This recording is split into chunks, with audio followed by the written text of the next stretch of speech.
Wake up, wrestling world. It's your boy Tommy on the spot, and happy 4th of July to all my fellow American wrestling fans out there. If this is your first time visiting the channel, make sure you leave a like and subscribe to Watchalong Wrestling. These Wake Up with Watchalong Wrestling deals are small hotlines to get you set on your day in the world of pro wrestling. And today, I thought it would be fun to go back in time a little bit and talk about a couple of different wrestling-themed events that took place on the 4th of July, two in particular.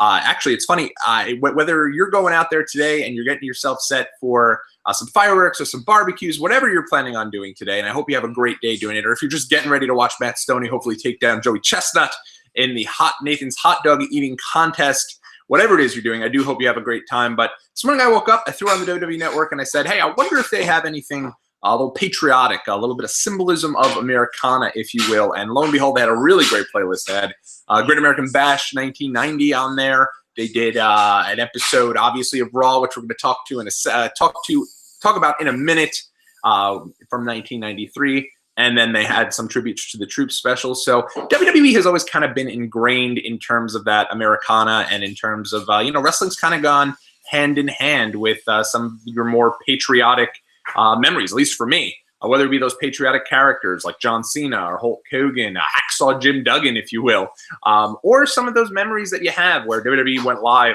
not long after 9/11, before any other indoor entertainment deal had done so, or when WWE has been going to these Tribute to the Troops specials since 2003. They've been really interesting deals, and I think that, when I think of the 4th of July, I always think back to 1993, being aboard the USS Intrepid with Lex Luger. And I'd actually gone through this a bit during my SummerSlam 1993 episode, which I did very early on, almost a year ago, kind of at the launch of Watchalong Wrestling and kind of the changeover to doing Watchalong Wrestling here on this channel. I did an entire rewatch of SummerSlam 1993 where I talked a lot about this, but 26 years ago, it is insane to think, 26 years ago, is just a little Tommy on the spot, a little tots, if you will, and I was aboard the USS Intrepid the day that Lex Luger body slammed Yokozuna. And this is always one that brings, fond memories to me. I was on there with my late father, and it was something where I just remember that morning, him not telling me what we were doing, because this was something that it was built up on WWE television, but like when you're a little kid and you're just watching this, Saturday morning WWE, Sunday morning WWE, something that's similar to, I guess, cartoons in a way, you don't always remember, hype and different things to that extent. You're just kind of enjoying it for what it is. So I did not realize what was going on, but it was actually really interesting. He just said to me, hey, we're going to head down to the city. We're going to go on a boat, and I think you'll enjoy it when you get there. And we went down, and lo and behold, I remember it being like 110 degrees. It was super hot. And I'm trying to go and get some of the participants for you guys here. But it was a really good, in my opinion, way for WWE to build up a new star, and they did it with obviously Lex Luger.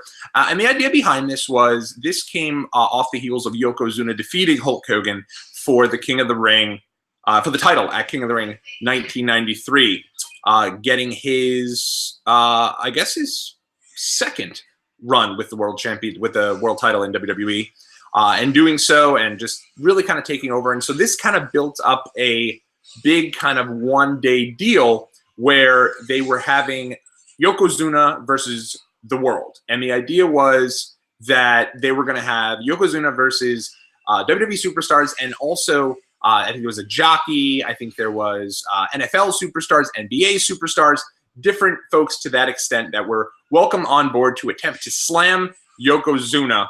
And if the person did, they'd win like a big red, white, and blue truck. And what ended up happening was they had all these different participants. It was Macho Man Randy Savage, Crush, who I remember becoming one of the closest ones, Scott Steiner, Tatanka, Bob Backlund, Rick Steiner, Russ Francis, Lee Ronson, Peter Taglianetti, Bill Fralick from the NFL, Scott Burrell, who had just been drafted to the NFL.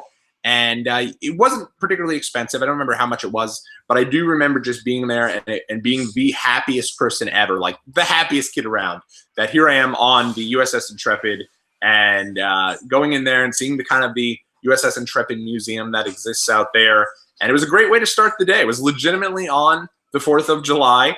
And I just remember being so hot. And it's funny, the stories you hear that it was so hot and Yokozuna was standing right on the ring mat and had like little flip-flops on there, and he'd kick them off once in a while to do a pose. And as the story goes, Mr. Fuji ended up kicking those flip-flops out of the ring, and Yokozuna's feet burning up immensely, and him kind of bouncing around but still having to be a tough guy, which was pretty funny. But obviously the event ends with Lex Luger coming down via helicopter, shoving Bobby Heenan aside and standing up for America that day as he body slams Yokozuna. And this really kicks off because remember, the idea behind really King of the Ring and those events in June, July, and August, really June and July, would be to set up your build for SummerSlam. So this really set up the summer of Lex Luger, him going around doing that world tour, that tour throughout the United States, going and visiting different shelters, visiting different events, going on different radio shows in the Lex Express bus,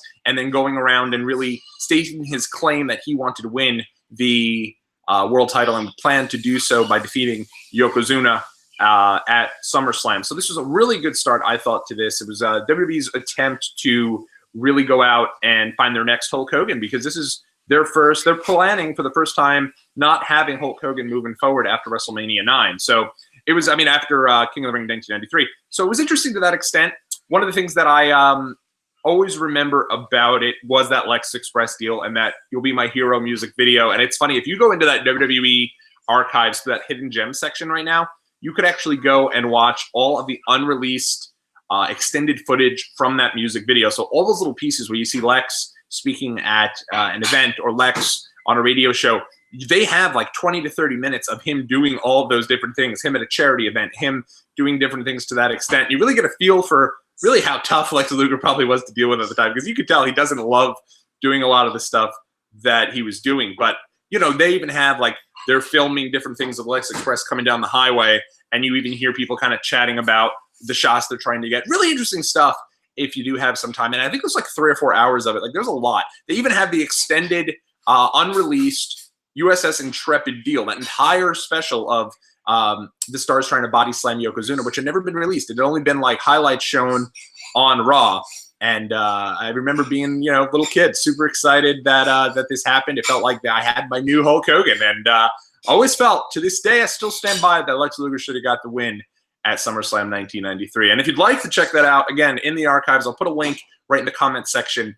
You can go and check out our full watch along to SummerSlam 1993 if you want to get your SummerSlam hype rolling over the next couple of weeks.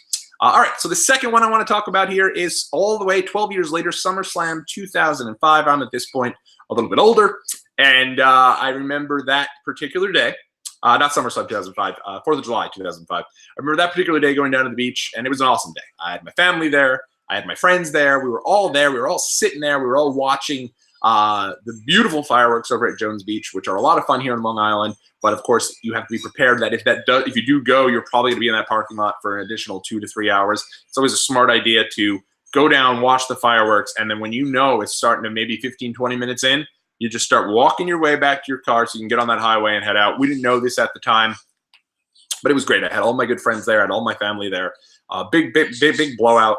At the time, I do remember a personal story. I was planning to ask a young lady to be my girlfriend, which was the first one in my, my first serious relationship. And I had planned, boom, this is going to be that. And then I'm going to go off, marry this person, and live happily ever after. Obviously, life gets in the way. But now I'm married and living happily ever after. So it is what it is. But back then, I remember going through that and just feeling like on top of cloud 9, getting home at 2 in the morning and just being the happiest guy around. And I go ahead, and at the time, I had a major fear of spoilers, right?